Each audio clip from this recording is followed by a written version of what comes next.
Hey guys, welcome back to our channel. I am back with another tutorial, and in this tutorial I'm about to show you how you can remove your Snapchat Bitmoji. So I'll be guiding you throughout this video. All you have to do is follow the instruction as guided. Before getting started, make sure to update your Snapchat application to the latest version and also make sure to check your internet connection.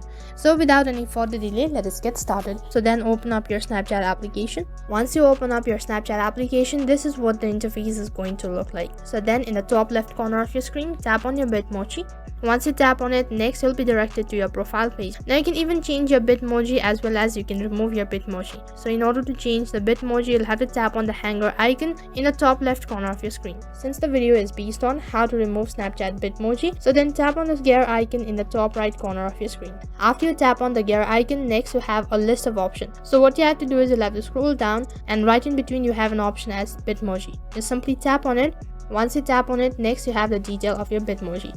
You can see under your Bitmoji there are three different options, that is change my outfit, that is edit my Bitmoji, and then choose a selfie. In order to remove your Bitmoji from your Snapchat, tap on unlink my Bitmoji, and you can see there is a confirmation, and in case if you're sure about it, tap on remove. So that is how you can remove your Bitmoji on your Snapchat application. So that is all for this video. I hope the video was helpful. Make sure to like, share and subscribe to our channel. Thank you for watching.